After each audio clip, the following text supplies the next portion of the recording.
Quick and simple way to remove the iron back to extremely powerful magnets with that white ring inside. I'm Chris David, and this is my know-how.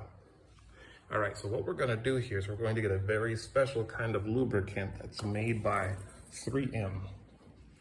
And this lubricant does a bunch of different things all in once. And the most important thing is that it degrades the glue that holds the, it's more like epoxy that's under this magnet right here. And this lubricant, it's pressurized. It's not like WD-40, like a regular aerosol can. When it sprays, it feels significantly more pressurized than the average lubricant. And when it comes out, it doesn't come out watery. It comes out oily. And you gotta let it sit for like a minute and just roll it around.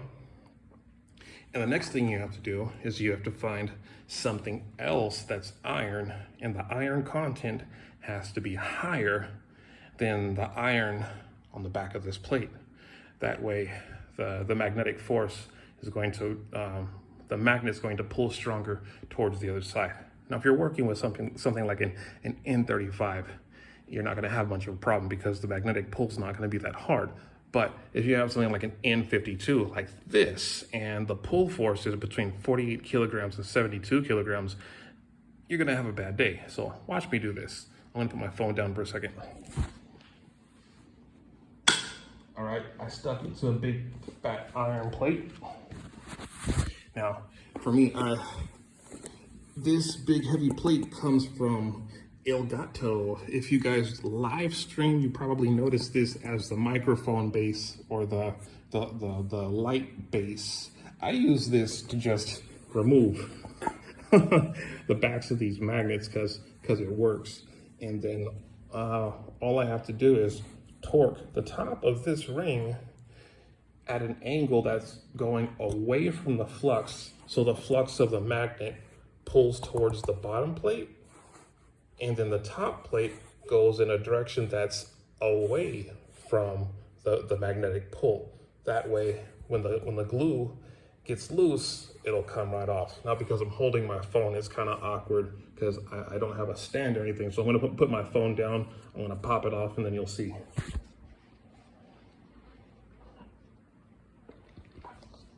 Oh, this one's tough.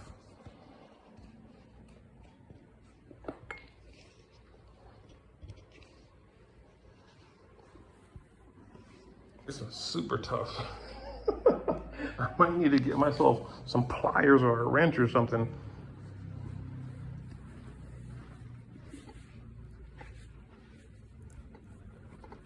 Good Lord, this one's really on there.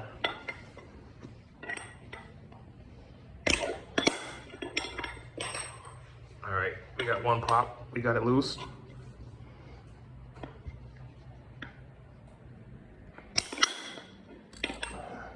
This might take a couple of pops here and there. Now, if you're having trouble like this, like me, like what you could do is take something very carefully, like a sharp piece of plastic, not metal, because, you know, magnets break. And you can kind of poke at that plastic piece and try and see if you could get an air pocket inside there. That helps. For the last five that I did, there were bigger magnets than the one that I'm working with. That's what I had to do because the magnetic flux was just way too strong. Like N52 magnets with an iron back, the pull is just insane. All right. And when it comes off, it looks like this. And then you'll have yourself an independent magnet that is ready to use for making an alternator, making a motor, whatever you want to do. And that's pretty cool. Usually you get these things from electronic stores. If you're going online, it's kind of iffy, and depending on where you live, the seller might be saying it's an N52 or something, but it's not. Just to let you guys know, there's actually a tool that you can check, and a lot of people don't know this, but you can actually check the strength of the magnetic flux, and it's measured in what they call Gauss. And if it's an N52, it should definitely, if it's like a big fat size like this, like 40 centimeters wide and more than 5 long, it should be between 2,500 and 3,000 if it's like an N48 to N52. And then N35 should be like 1,300, 1,500. So if you're buying stuff online and you don't know if you're getting scammed or not, or if it's just not even mentioned at all what grade the neodymium magnet is, you could buy a tester.